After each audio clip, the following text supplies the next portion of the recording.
Diesel petrol ಬೆಲೆ ಏರಿಕೆ ಖಂಡಿಸಿ ರಾಜ್ಯ ಸರ್ಕಾರದ ವಿರುದ್ಧ ಬಾಗಲಕೋಟೆ ಜಿಲ್ಲೆ ಭಾರತೀಯ ಜನತಾ ಪಕ್ಷದ ಜಿಲ್ಲಾಧ್ಯಕ್ಷರಾಗಿರುವ ಎಸ್.ಟಿ. ಪಾಟೀಲ್ ಅವರ ನೇತೃತ್ವದಲ್ಲಿ ಬಾದಾಮಿ ಪಟ್ಟಣದಲ್ಲಿ ಅಕ್ಕಮಹಾದೇವಿ ಕಲ್ಯಾಣ ಮಂಟಪದಿಂದ PLD ಬ್ಯಾಂಕ್ ಆವರಣದವರೆಗೆ ಪ್ರತಿಭಟನಾ ರ್ಯಾಲಿಯನ್ನು ನಡೆಸಲಾಯಿತು.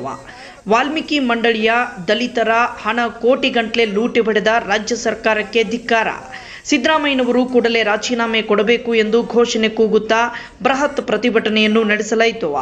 ಈ ವೇಳೆ ಮಾತನಾಡಿದ ಬಿಜೆಪಿ ಮುಖಂಡರು ತಕ್ಷಣವೇ ಪೆಟ್ರೋಲ್ ಡೀಸೆಲ್ ಬೆಲೆಯನ್ನ ಕಡಿಮೆ ಮಾಡುವಂತೆ ಒತ್ತಾಯಿಸಿದರು.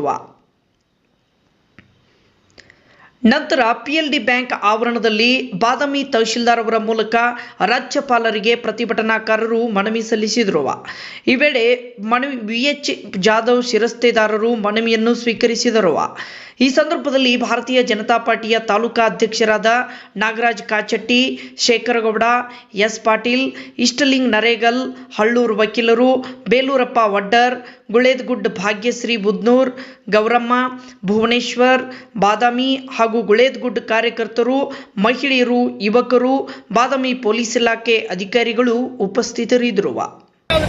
ಸರ್ಕಾರದಲ್ಲಿ ಹಣವಿಲ್ಲ, ಅದೇ ರೀತಿ ಸರ್ಕಾರಕ್ಕೆ ಮೇಂಟೆನೆನ್ಸ್ ಮಾಡತಕ್ಕಂಥವ್ರಿಗೆ ಸಹಿತ 5 ರಿಂದ 6 ದಿನ ಯಾವುದೇ ರೀತಿಯಿಂದ ಅವರಿಗೆ ಉಳಿಸ್ಕೊಳ್ಳಿಕ್ಕೆ ಅವರಲ್ಲಿ ಹಣವಿಲ್ಲ.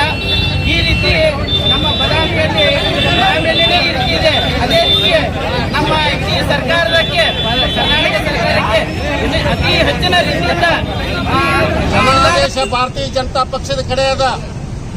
ನಿಮಗೇನಾದ್ರು ಮಾನ ಮರ್ಯಾದೆ ಇದ್ದಿದ್ರ ತಕ್ಷಣ ಸರ್ಕಾರವನ್ನು ವಿಸರ್ಜನೆ ಮಾಡಬೇಕಾಗ್ತದ.